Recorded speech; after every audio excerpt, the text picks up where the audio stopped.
Tick tick tick tick tick. Second second second second. સેકન્ડનો આટલો બધો અહેસાસ મેં ક્યારેય નહોતો કર્યો. સમય સેકન્ડમાં આટલો બધો લાંબો હોઈ શકે એનો અનુભવ મેં હમણાં જ કર્યો. અભી અભી સમજ લીજીએ 15 दिन પહેલે મિક્સ લેંગ્વેજ બોલવાની છું. બધું મિક્સ હતું 15 દિવસ. વિડીયો શું કામ કરવો, વિડીયો એ તો આપણે બધી ચર્ચા કરી છે. તમને ખબર છે કે તમે મારા મિત્રો છો અને મિત્રોની સાથે અનુભવો વેચવાનું मतलब अपनी अनुभूति बांटना जरूरी होता है. એવું જ કંઈક 15 દિવસ પહેલા થયું હતું. એટલી બધી મિશ્ર લાગણીઓ, मतलब काही तरी मला कड़क नहोता. दिमाग काम करना बंद हो चुका था वो एक सेकंड के अंदर. एक ऐसी घटना हुई, क्या कहूँ कि मेरा सबसे करीबी दोस्त,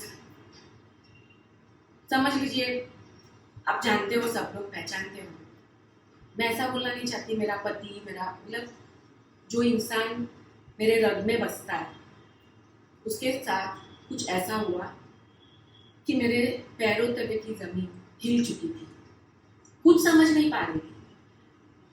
मतलब હું કહેવા એવું માંગુ છું કે બધા સાથે બધું થાય છે, પણ જ્યારે થાય છે ને, जब होता है ना, तभी समझ पाते हैं कि हम क्या है, क्यों है, ये समय क्या है.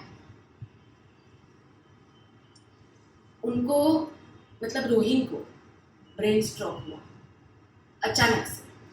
सुई गई थी હું તો રવિવારની સરસ મજાની બપોર.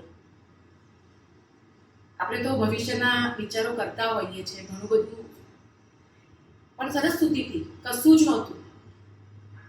રોહિન ઇનોર્બિટ ગયો હતો શોપિંગ કરવા માટે.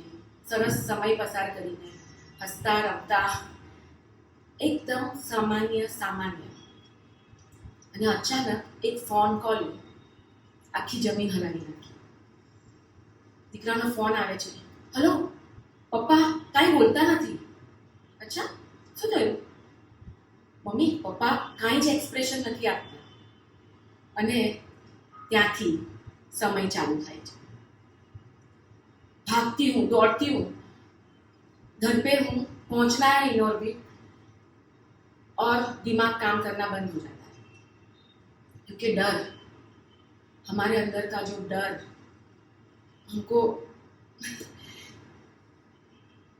बहुत मुश्किल है इनको शब्दों में बयां करना. मतलब હું છે ને દોડીને બધાને ભેગા કર્યા મેં, કેમ કે મારે પહોંચવું હતું. શું થયું? અને થોડી જ વારમાં મારા મિત્રો બધા ભેગા થઈ ગયા. જલ્દી અમે ત્યાં ગયા. સિચ્યુએશન અમારા હાથમાં લઈ લીધી. એમને શું થયું હતું એ અમે લોકો ત્યારે તો નહીં સમજી શક્યા, પણ એક સાઈડ પેરાલિટિક થઈ ગઈ હતી, મગજ કામ કરવાનું બંધ થઈ ગયું હતું. અને એનો અવાજ પણ નહોતો. હતા માત્ર એની કોરી આંખો, જે અમને લોકોને કંઈક કહેવા માંગતી હતી, પણ અમે સમજી નહોતા શકતા. ચક્કડ વકડ અને ઘડિયાળ ચાલતી હતી. બધા જ હતા, બધું જ હતું, જીવન બધું જ બધાની સાથે થાય છે આવું. પણ જ્યારે અનુભવ કરીએ ને ત્યારે એક અજીબ લાગણીઓ ઉત્પન્ન થતી હોય છે.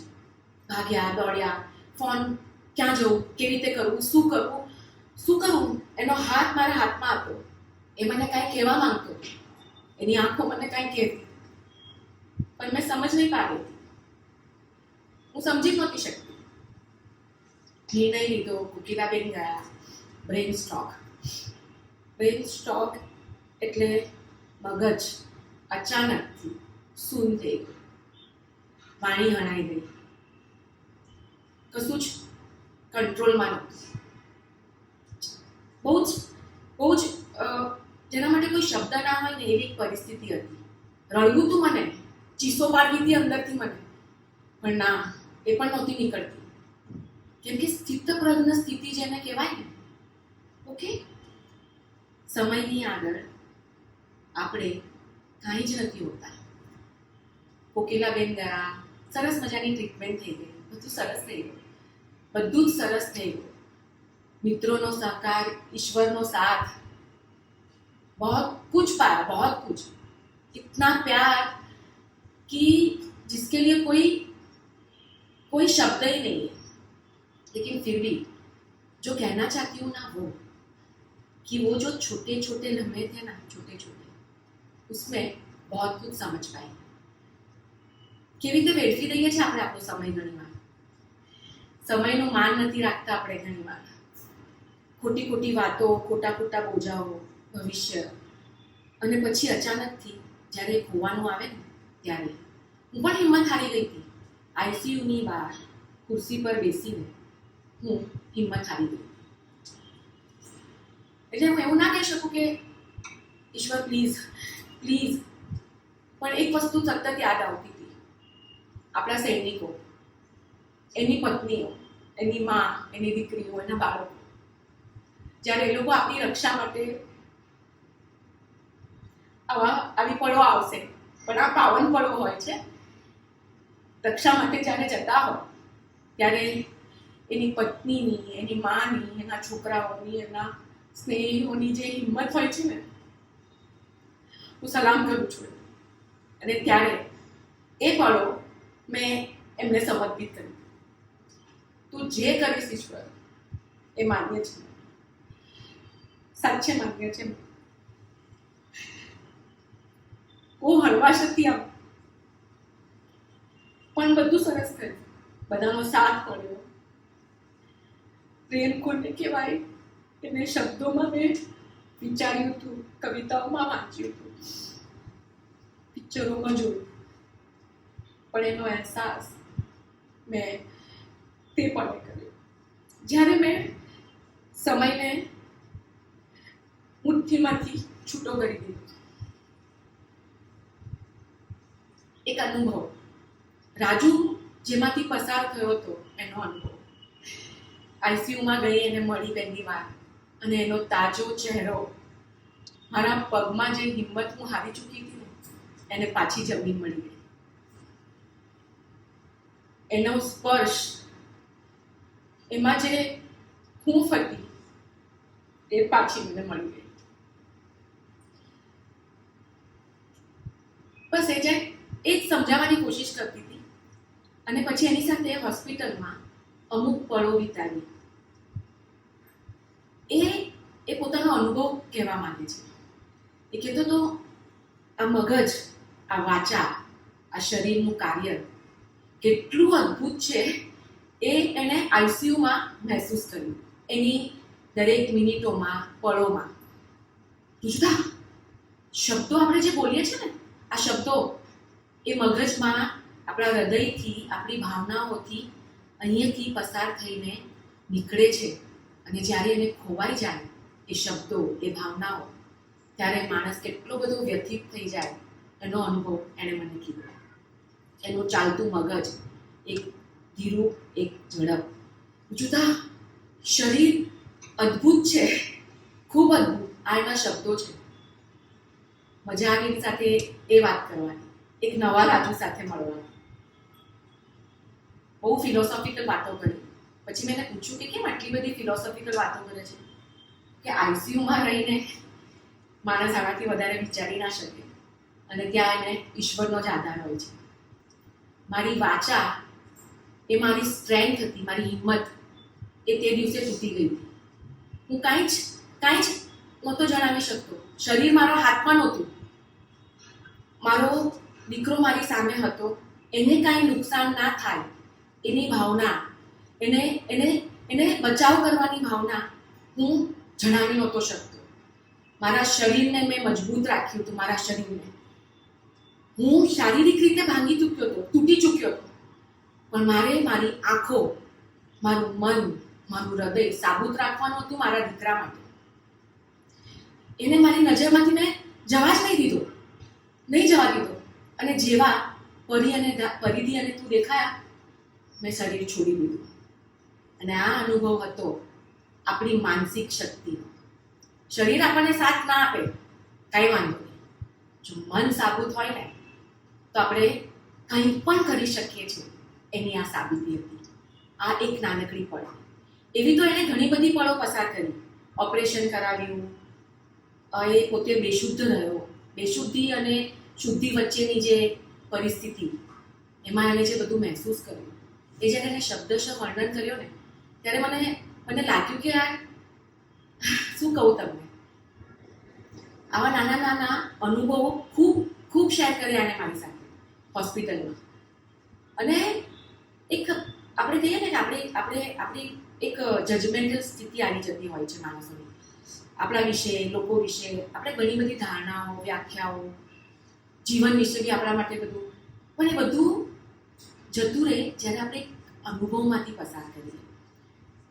એના નાના નાના અનુભવો, નર્સો, નાના મોટા કામ કરવાવાળા માણસો માટેની વેદના, અરે બાપરે શું કહું.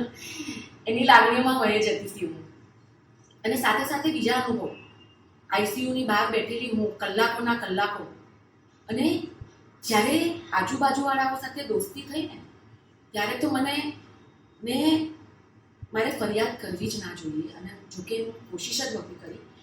3 મહિનાથી 4 મહિનાથી પોતાના સ્નેહીઓ સાથે ત્યાં ને ત્યાં જ એ જ પરિસ્થિતિમાં સુધારા વગર એક અજીબ પ્રકારની આશાઓ સાથે, પતા નહીં ક્યાં હોરાતા વાપે, ક્યાં અદ્ભુત શક્તિથી વાપે, કાંઈ હોતે તીકડે એક હિંમત.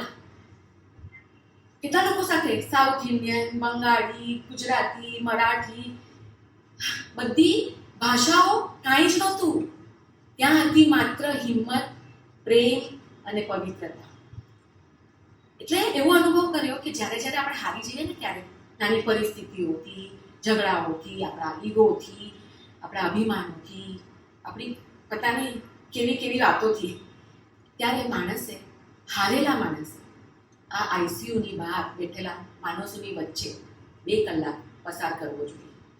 સાચે બહુ જ મને મળ્યું છે ત્યાં કંઈ જીવનની સાર્થકતા, જે જીવનનો અર્થ, કે આ જ છે બધું, આ જ અહીં જ.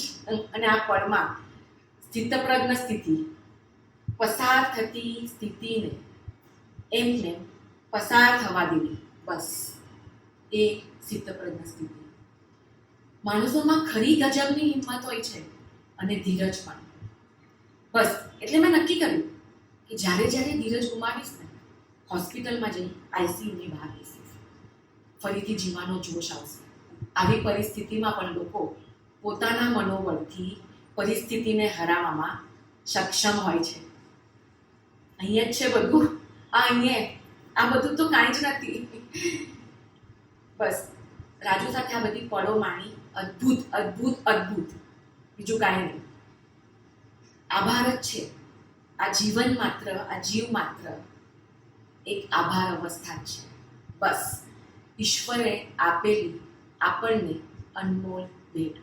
આ ઈશ્વર, આ કોઈ અદ્ભુત શક્તિ, આ ક્રિએટર, આપણે જે સમજીએ તે, જે ઈશ્વરમાં ના માનતા હોય તે, ઈશ્વરમાં માનતા હોય તે, પણ એક જાદુ એનો મહેસૂસ કરવું, એક મિરેકલ, એ આ હોઈ શકે. રાજુ ખરેખર બહુ ભાવુક થઈ ગયો હતો. એને જ્યારે અમારી સાથે અમે વાતો કરતા ને, ખૂબ આભાર. એ પળથી લઈને આજ સુધીની પળમાં બધા જ